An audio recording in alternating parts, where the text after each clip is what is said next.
Everyone, welcome to our YouTube channel. इस video में हम ग्रुप डी का जो पेपर 3 अक्टूबर को तीसरी शिफ्ट में हुआ था उसमें जो रीजनिंग क्वेश्चन पूछे गए थे वे सारे सोल्व करेंगे। अगर आपको ये ओरिजिनल पेपर चाहिए तो डिस्क्रिप्शन में लिंक दिया हुआ है, आप डाउनलोड कर सकते हो। इसके अलावा अगर आप हमारे फेसबुक पेज और टेलीग्राम ग्रुप से जुड़ना चाहते हो तो उनका लिंक भी डिस्क्रिप्शन में दिया हुआ है, आप चेक कर सकते हो। तो चलिए वीडियो को शुरू करते हैं। फर्स्ट क्वेश्चन हमारे पास एनालॉजी का है, काफ़ी ईजी क्वेश्चन है। कार्य और कार्यालय में क्या रिलेशन है? देखिए, कार्य को हम करते कहाँ हैं? कार्यालय में। तो व्यायाम हम कहाँ करेंगे? जिम में। ठीक है, तो साइड में ये आंसर भी दिए हुए हैं क्योंकि ये ओरिजिनल क्वेश्चन पेपर की आंसर की है, तो मैंने वहीं से पीडीएफ उठाई है। नेक्स्ट क्वेश्चन है क्वेश्चन फिगर मैट्रिक्स का, और हमें ये मिसिंग फिगर फाइंड आउट करना है। ठीक है, अब फर्स्ट रो में रिलेशन देखिए, स्क्वायर के अंदर इस तरह से एक शेप बनी हुई है। ठीक है, अब ये क्या है? क्लॉकवाइज रोटेट हो रही है। दूसरे नंबर पे अब ये कहाँ आ गई? ऐसे। तीसरे में कहाँ? नीचे। ठीक है, सेकंड रो को देखते हैं। सेकंड रो में कहाँ से स्टार्ट हुई थी? लेफ्ट साइड से। फिर आगे क्या हुई? ऊपर की तरफ, फिर राइट साइड में। ठीक है, अब बात करते हैं इस थर्ड रो की। ठीक है, थर्ड रो में ये अंदर वाली शेप कहाँ से शुरू हुई है? यहाँ से। फिर ये लेफ्ट में चली गई। अब कहाँ से शुरू होगी? वो ऊपर से। ठीक है, तो ऊपर से सिर्फ हमारा बी ऑप्शन है जो वो सही आंसर है। ठीक है, बी में ही है ऐसी शेप। नेक्स्ट क्वेश्चन है वह दुनिया के कथन और निष्कर्ष का। देखिए, वह दुनिया के सर्वश्रेष्ठ डिजाइनरों में से एक है, यानी ये किसी व्यक्ति की बात कर रहा है जो दुनिया का सर्वश्रेष्ठ डिजाइनर है। ठीक है, डिजाइनरों में से एक है, तो मतलब एक नंबर ऑफ ग्रुप का वो है, पीपल का ग्रुप है, ये डिजाइनर है मान लीजिए, सर्वश्रेष्ठ डिजाइनर है। इस डिजाइनर में से मैं बात कर रहा हूँ इसकी। ठीक है, तो ये जो डिजाइनर है, कितने भी हो सकते हैं डिजाइनर। ठीक है, तो ये जो है सर्वश्रेष्ठ का ग्रुप था, तो उनमें से एक है, तो मतलब सर्वश्रेष्ठ डिजाइनर बहुत सारे हैं। तो अब निष्कर्ष क्या निकला? दुनिया में और भी सर्वश्रेष्ठ यानी अच्छे डिजाइनर हैं, तो मतलब ये बात सही है। दूसरा क्या है? वह दूसरे डिजाइनरों में तीसरे नंबर पर आता है, ये गलत है। लेकिन नंबर तो पता ही नहीं है कि ग्रुप में कितने डिजाइनर हैं, तो उसका रैंक नहीं पता कि वो कौन से नंबर पे आता है। बस ये पता है कि सर्वश्रेष्ठ डिजाइनरों में से एक है, यानी सर्वश्रेष्ठ और भी बहुत अच्छे अच्छे इंजीनियर हैं। तो हमने प्रथम निष्कर्ष सही माना, दूसरा गलत है। तो अब दिए गए चार ऑप्शन में आप देख सकते हो, तीसरा जो ऑप्शन है केवल निष्कर्ष फर्स्ट अनुसरण करता है, ये हमारा सही आंसर है। नेक्स्ट क्वेश्चन है क्लासिफिकेशन का, कि इन चार ऑप्शन दिए गए हैं, इनमें से सही को चुनिए। वो आप देख सकते हो शेप बनी हुई है और हाफ पोर्शन जो है वो क्या है? लाइनों से ढका हुआ है, ये देख सकते हो आप। तो सबसे अलग कौन सा है? देखिए, सबसे अलग है सिर्फ पहला, क्योंकि बाकी की जो तीन आकृतियां हैं वो शेप से बनी हुई है, ये सॉरी लाइनों से बनी हुई है। ये ट्रायंगल 3 लाइनों से, स्क्वायर 4 लाइनों से और पेंटागन 5 से। तो 3 4 5 एक पैटर्न है, लेकिन सर्कल किसी लाइन से नहीं बना हुआ, मतलब ये कर्व क्लोज शेप है। ठीक है, तो ये लीनियर सीधी लाइनों से नहीं बना हुआ है, तो ये सबसे अलग है। तो हमारा जो ए ऑप्शन है यानी फोर्थ ऑप्शन जो ए है वो सही आंसर है। नेक्स्ट क्वेश्चन है दिया गया पाई चार्ट पिछले 3 सालों में 3 एथलीट अकादमियों के जिला स्तर चयन को दर्शाता है। ठीक है, तो ये एकेडमी है और ये साल है। ठीक है, तो कितने कितने व्यक्ति चयनित हुए हैं? तो पूछा गया है 3 सालों में अकेडमी बी से जिला स्तर पर कुल कितने विद्यार्थियों का चयन हुआ, खिलाड़ियों का। तो बी एकेडमी के बारे में पूछा है, तो बी एकेडमी में ये है 2012 में एक था, 13 में 5, 14 में 2। तो टोटल करिए आप, 1 और 5 6 और 2 8। तो हमारा जो फर्स्ट ऑप्शन है वो सही आंसर है। नेक्स्ट क्वेश्चन है श्रृंखला का, सीरीज का। अब आप नोटिस कीजिए हमें क्या दिया गया है? 1 8 27 64, यहाँ पे गैप है, और 216। अब एक एक का क्यूब कितना होता है? 1। 2 का क्यूब कितना होता है? 8। 3 का क्यूब कितना होता है? 27। 4 का क्यूब कितना होता है? 64। और यहाँ पे खालिस्तान में क्या आएगा? 5 का क्यूब यानी 125। 216 कितने का क्यूब होता है? 3 का। ठीक है, तो ऑप्शन जो 125 है, डी ऑप्शन, वो हमारा सही आंसर है। नेक्स्ट क्वेश्चन है भिन्न को चुनिए। अब बी की मिरर इमेज दी गई है यहाँ पे राइट में, के की मिरर इमेज है, और ये जो मिरर इमेज है 3 की है, ठीक है ना। तो यहाँ पे फोर्थ में देखिए एल की मिरर इमेज एल नहीं होती, एल की मिरर इमेज ऐसे होती है, ठीक है। तो डी जो है बाकी के 3 से भिन्न है, तो दूसरा ऑप्शन हमारा सही रहेगा। कथन और तर्क के क्वेश्चन आए हैं। तो कथन देखिए, क्या किसी कंपनी में पदोन्नति के लिए मानदंड ज्येष्ठता होना चाहिए। देखिए जब कंपनी में डिफरेंट डिफरेंट एज के एम्प्लॉय काम करते हैं तो क्वेश्चन ये है कि जिसकी उम्र ज़्यादा है, ठीक है ना, ज्येष्ठता मतलब जो बड़ा है उम्र में, उसको बड़े पद पे रखना चाहिए, ये मापदंड होना चाहिए या नहीं, ये कथन है। अब तर्क क्या निकला, हाँ बिना वरिष्ठ कर्मचारियों के किसी कंपनी में काम का संचालन सहजता से नहीं चल चल सकता, ये बात बिल्कुल गलत है। देखिए कंपनी में जो पोजीशन है अकॉर्डिंग टू टैलेंट होनी चाहिए, ना कि उम्र के। ये बहुत सारे बुजुर्ग ऐसे हैं जो इतने ज़्यादा पढ़े लिखे नहीं हैं और हो सकता है पीएन का काम कंपनी में कर रहे हो, तो ऐसा नहीं है कि हम उसको मैनेजिंग डायरेक्टर बना देंगे, ठीक है। तो कंपनी हो या कोई भी गवर्नमेंट प्राइवेट ऑफिस हो, वहाँ पे जो पदोन्नति है यानी इंक्रीमेंट है, यानी जो आपका प्रमोशन है वो अकॉर्डिंग टू टैलेंट होना चाहिए, ना कि उम्र के अकॉर्डिंग। तो पहला तो जो लाइन थी वो गलत है। दूसरी लाइन देखते हैं, नहीं यह छल और भेदभाव को बढ़ावा देगा, ठीक है, ये बात बिल्कुल सही है कि पद की उन्नति जो है उम्र के हिसाब नहीं होनी चाहिए, क्योंकि इससे क्या है भेदभाव को बढ़ावा मिलेगा। तो जो तीसरा ऑप्शन है केवल सिर्फ दो मजबूत है, ये हमारा सही आंसर रहेगा। नेक्स्ट क्वेश्चन है, कथन क्या है, जनता को चिड़ियाघरों में जानवरों को भोजन नहीं खिलाना चाहिए। इसका जो तर्क है वो देखते हैं, हाँ दर्शकों की सुरक्षा सुनिश्चित करने के लिए यह निषेध है। बिल्कुल सही बात है, क्योंकि जनता जो चिड़ियाघर में जानवर हैं उनको वहाँ के जो जू के कर्मचारी हैं वो खाना खिला देते हैं, ठीक है। तो चिड़ियाघरों में हमें किसी को खाना नहीं खिलाना चाहिए, क्योंकि इससे कोई हादसा भी हो सकता है, ठीक है। दूसरा है, नहीं जानवरों को खिलाने में मज़ा आता है, मज़े से कोई मतलब नहीं है, बात सिक्योरिटी की है। तो सिर्फ पहला निष्कर्ष सही था। तो अब चौथा ऑप्शन देखिए, केवल तर्क एक मजबूत है, ये हमारा सही आंसर रहेगा।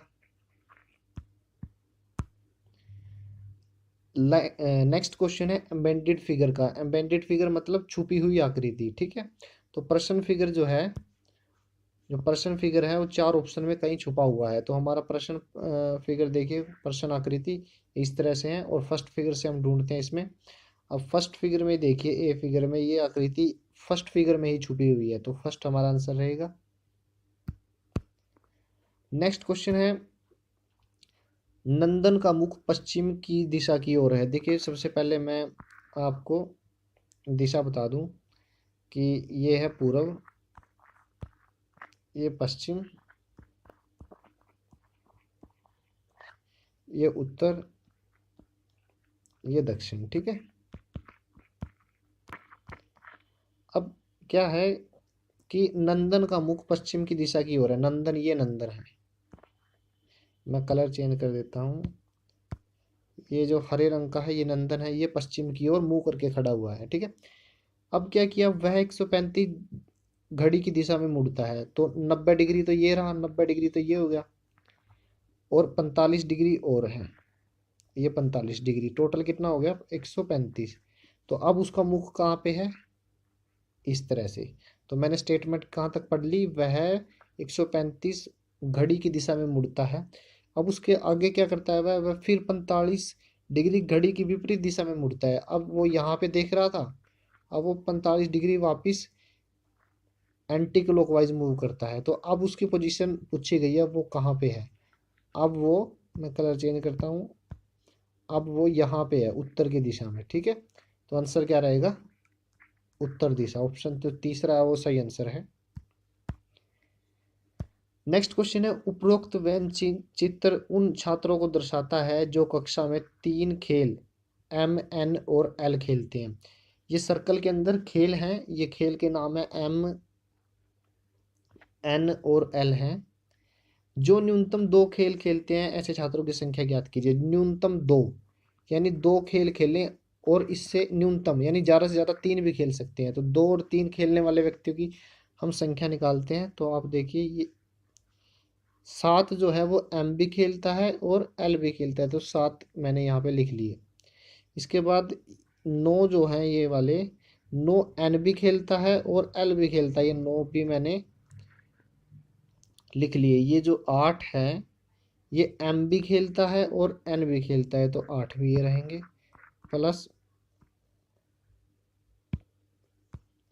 ये सेंटर में जो 6 हैं ये तीनों खेल खेलते हैं, तो 6 भी एक साथ रहेंगे। तो काउंट करना है इनको, 7 और 9 16, 16 और 8 24, 24 और 6 30, तो टोटल आंसर कितना आया 30। ठीक है, तो ये हमारा आंसर रहेगा।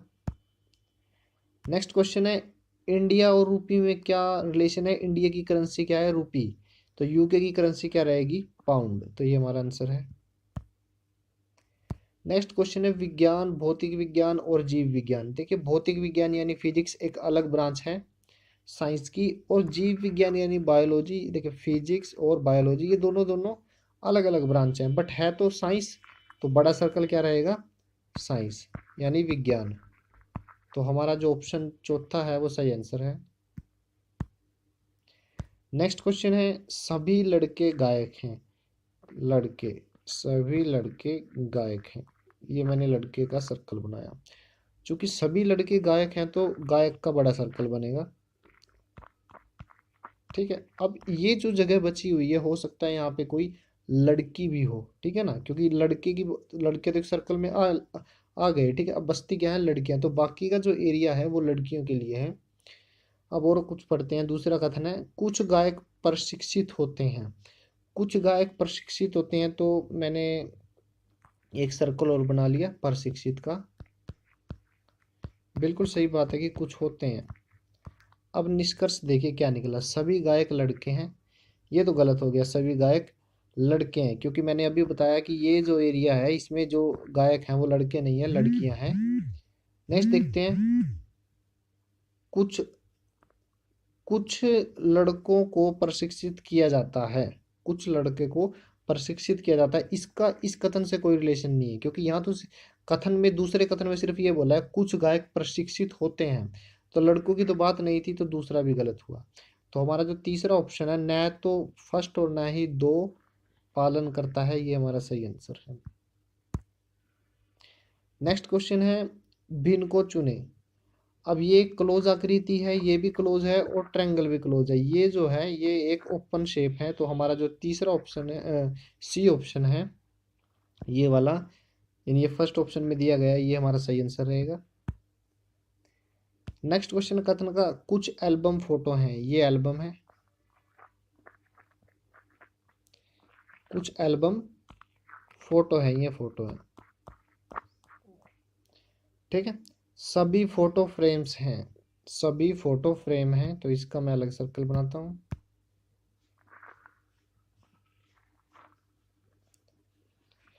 ये हो गया फ्रेम्स।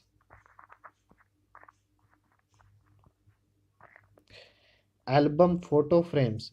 अब निष्कर्ष क्या निकला, कुछ एल्बम फ्रेम है, कुछ जो एल्बम है वो फ्रेम है। ये पहला बिल्कुल सही है, क्योंकि ये वाला जो एरिया है ये एल्बम भी है, फोटो भी है और फ्रेम भी है। दूसरा क्या, कोई फोटो एल्बम नहीं है। कोई फोटो एल्बम नहीं है, ये बात बिल्कुल गलत है, क्योंकि अभी तो बताया कि मैंने ये कॉमन एरिया है। ठीक है, तो जो पहला निष्कर्ष था वो हमारा सही आंसर है, और ये तीसरे ऑप्शन में दिया गया है, तो तीसरा ऑप्शन सही रहेगा। नेक्स्ट क्वेश्चन है सीरीज का। अब एक के बाद क्या दिया गया है, यानी ए के बाद सी दिया गया है, बी स्किप है, स्किप कर दिया, छोड़ दिया। सी के बाद ई आया, डी छोड़ दिया। ई के बाद एफ छोड़ के हम जी लिखेंगे, तो यहाँ पे आएगा पहला जी। तो चार ऑप्शन में जी दिया गया है। अब देखिए जेड के बाद पहले क्या आता है, वाई, तो वाई को छोड़ के एक्स लिखा गया। एक्स से पहले क्या आता है, डब्ल्यू, डब्ल्यू को छोड़ के वी लिखा गया। वी से पहले यू आता है, यू को छोड़ के हम क्या लिखेंगे, टी। तो दूसरे नंबर पे रहेगा टी। ऑप्शन में देखिए जी टी किस किस में है, यहाँ पे नहीं है जी टी, यहाँ पे नहीं है, यहाँ पे नहीं है। तीसरे ऑप्शन में जी टी है, तो ये हमारा सही आंसर रहेगा। नेक्स्ट क्वेश्चन है, दी गई आकृति में पंचभुजों की संख्या ज्ञात कीजिए। पंचभुज हम निकालेंगे, तो हम सबसे पहले बात करते हैं इस पंचभुज की, एक, ठीक है। फिर बात करते हैं इसकी दो, दो ये हो गई। अब बात करता हूँ मैं तीन, चार, ठीक है। तो चार तो हो गई ये।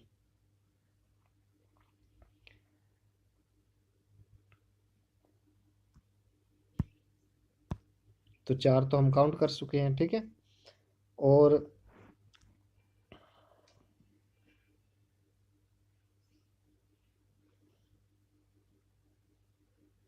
एक ये है, एक, दो, तीन, चार, पाँच। फिर एक, दो, तीन, चार, पाँच। फिर एक, दो, तीन, चार, पाँच। फिर एक, दो, तीन, चार, पाँच। चार ये ऐड हो गई, ठीक है। तो टोटल अभी तक कितनी हो गई है? आठ। और देखते हैं, और है ये वाली, एक, दो, तीन, चार, पाँच। पाँच भुजाएं ये हैं।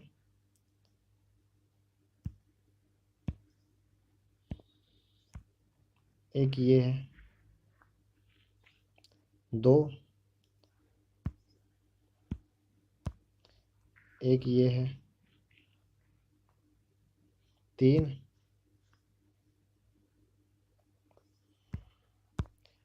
और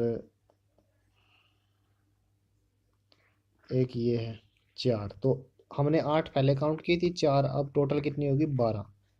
तो हमारा जो दूसरा ऑप्शन है वो सही आंसर रहेगा।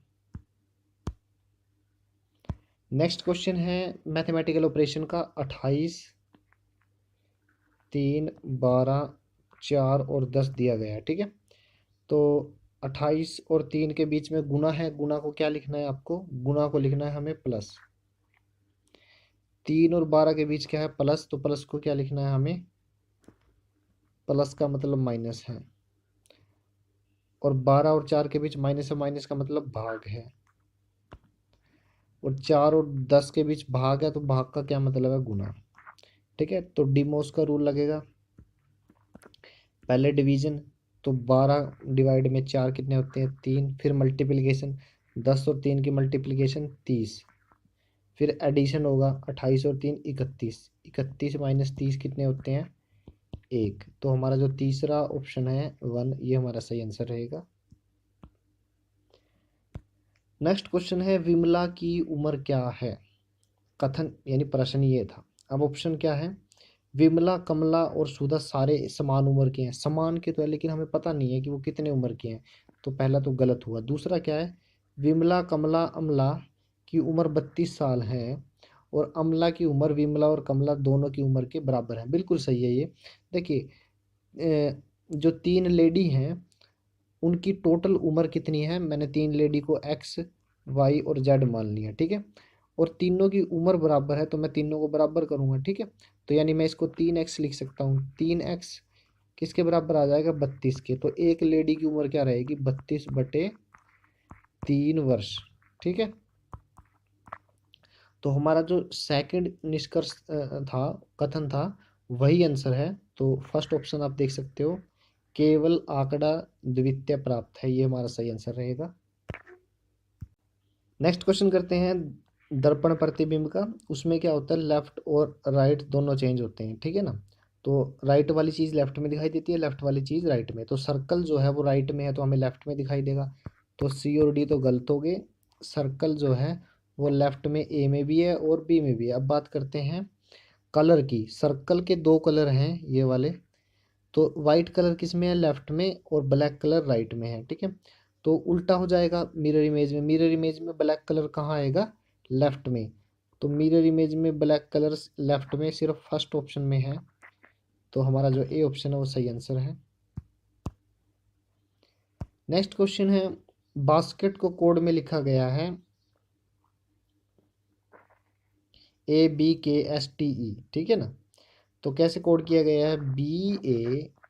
BASKET, बास्केट, ठीक है।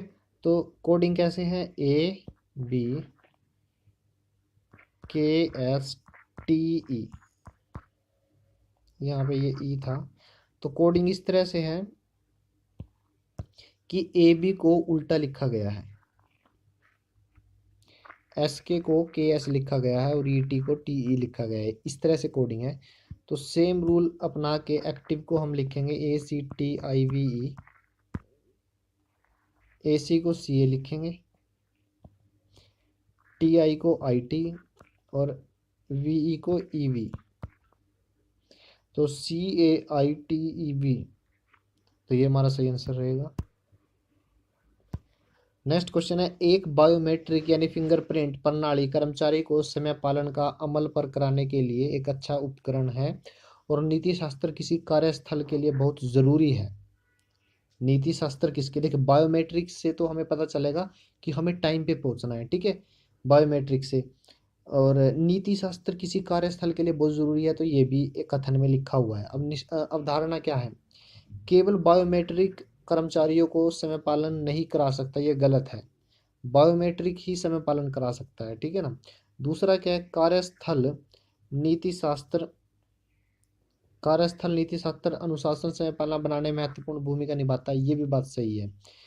कार्यस्थल जहाँ पे आप काम कर रहे हो उसकी लोकेशन कहाँ पे है, ये समय पालन करने में महत्वपूर्ण भूमिका इसलिए निभाता है क्योंकि अगर आपका कार्यस्थल काफ़ी दूर है, ट्रैवलिंग में काफ़ी टाइम लगता है, तो कभी ट्रैफिक हो जाता है, कभी कुछ, तो टाइम समय पालन है वो ठीक से नहीं हो पाता।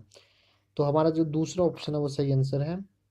तो दूसरी अवधारणा थी, और ऑप्शन कौन सा है, ये तीसरा केवल अवधारणा सेकंड अंतर्निहित है, तो ये हमारा सही आंसर रहेगा।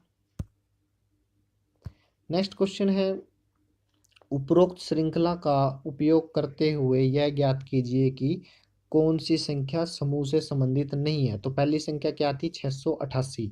अब ये देखना है 688 कहाँ पे है, 688 यहाँ पे दिया गया है, तो मैं श्रृंखला को लिख रहा हूँ 6 8 4 8 5 8, ठीक है। एक और 6 से शुरू होने वाली श्रृंखला है यहाँ पे, 6 8 8 यहाँ भी दिया हुआ है, 6 7 8 3 8, ठीक है।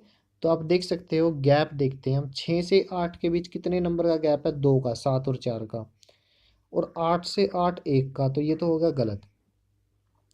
अब दूसरे में देखते हैं, 6 से 8 1 का गैप है और 6 से 8 1 का गैप है, तो मतलब फर्स्ट में नहीं मिला तो सेकंड में तो हमें आंसर मिल ही गया। तो मतलब 688 जो है वो इस श्रृंखला से संबंधित है, हमें तो वो निकालना है जो संबंधित नहीं है। तो दूसरे नंबर चेक करते हैं हम, दूसरा नंबर क्या है, मैंने 426 ले लिया। अब 426 देखते हैं, 4 2 6, देखिए अब 4, ये वाला 4 नहीं ले सकते क्योंकि उसके बाद ये वाला 4 भी आ गया। तो 4 8 3 2 5 8 6, ये वाली सीरीज ली है मैंने, ठीक है ना। तो इस सीरीज में आप देख सकते हो 4 के बाद 2 आया है, 426, 2 के बाद 6, तो गैप 2 2 का है, तो मतलब ये भी श्रृंखला से संबंधित है, तो ये भी ठीक है। फिर नेक्स्ट बात करते हैं 542 की। 542 में 5 8 8 4 8 3 2, ये वाली श्रृंखला है। तो 5 से 4 2, 4 से 2, फिर से 2 का गैप है, तो 582 सॉरी 542 जो है ये भी श्रृंखला से संबंधित है। अब लास्ट ऑप्शन बच गया 268। ये 268 आप कैसे चेक करोगे, दो देखिए कहाँ पे है, ये रहा 2, 6 ये रहा 8, ये रहा, तो लिख रहा हूँ मैं 2 5 8 6 7 8। 2 से 6 2 का गैप है और 6 से 8 1 का गैप है, तो ये गलत है। ये श्रृंखला एक ही थी और एक ही गलत है, तो हमारा जो 268 है वो चौथे ऑप्शन में ये हमारा सही आंसर रहेगा, क्योंकि ये समूह से संबंधित नहीं है और यही पूछा गया था कि कौन सा समूह से संबंधित नहीं है। धन्यवाद।